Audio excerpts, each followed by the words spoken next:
Hello दोस्तों, good morning. कैसे हैं आप लोग? उम्मीद करते हैं आप लोग अच्छे होंगे। हम लोग जो सीरीज स्टार्ट किया टू द मार्क ज्योग्राफी का, फिलहाल उसका अगला सेगमेंट हम लोग पढ़ते हैं। बहुउद्देशीय नदी परियोजना से आप क्या समझते हैं?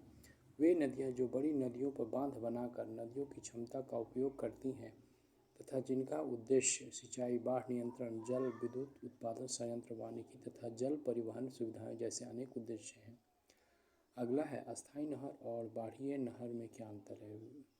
इसका आंसर है वे नहरें जो अस्थायी नदियों से निकाली जाती है तथा जिसमें पानी के बहाव की आवश्यकता अनुसार नियंत्रित करने का यंत्र लगा हो, अस्थायी नहरें कहलाती हैं। बाढ़ीय नहरों में बहाव को नियंत्रित करने का कोई यंत्र नहीं होता है और यह तभी सक्रिय होता है जब नदी का अत्यधिक पानी इनमें छोड़ा जाता है। अगला है शुष्क भूमि कृषि। वह कृषि जो 75 सेंटीमीटर से कम वर्षा क्षेत्र में सिंचाई पूर्णतः वर्षा पर निर्भर रहकर की जाती है, शुष्क भूमि कृषि कहलाती है। इसका मुख्य ध्यान भूमि के विकास, मृदा की आर्द्रता तथा पैदावार बढ़ाने पे रहता है। अगला है शुष्क भूमि कृषि की उपयोगिता बतलाएं।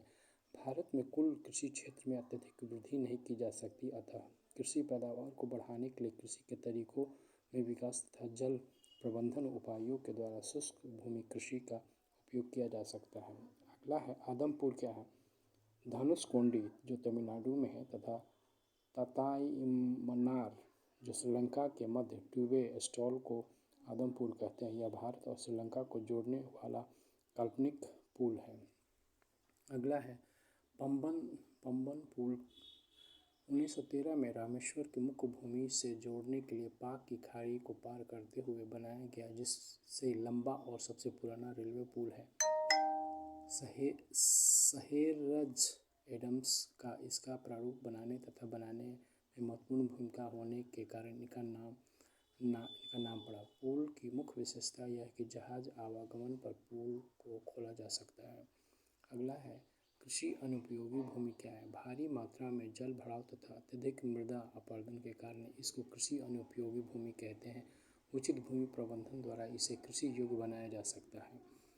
अगला है ये टॉपिक है, टर्म्स है। भारत के प्रमुख कृषि अनुपयोगी क्षेत्र कौन कौन से हैं? कृषि अनुपयोगी क्षेत्र राजस्थान, गुजरात, मध्य प्रदेश, उड़ीसा, हिमाचल प्रदेश, उत्तर प्रदेश, बिहार तथा जम्मू कश्मीर तथा पूर्ववर्ती क्षेत्र हैं। अपवाह क्षेत्र क्या है? तो एक भूगर्भिक जल इकाई या जमीन का भाग जो जल का बहाव एक निश्चित जलीय मार्ग द्वारा करता है, अपवाह क्षेत्र कहलाता है। अपवाह क्षेत्र प्रबंधन से क्या तात्पर्य है?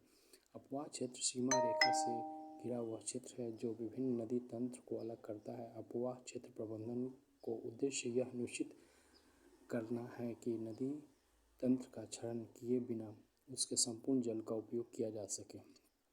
अगला है आर्द्र भूमि। वर्षा के कुछ समय जल भराव के कारण विशेष पारिस्थितिकी तंत्र क्षेत्र को आर्द्र भूमि कहते हैं। आर्द्र भूमि का पक्षियों के लिए शरण है।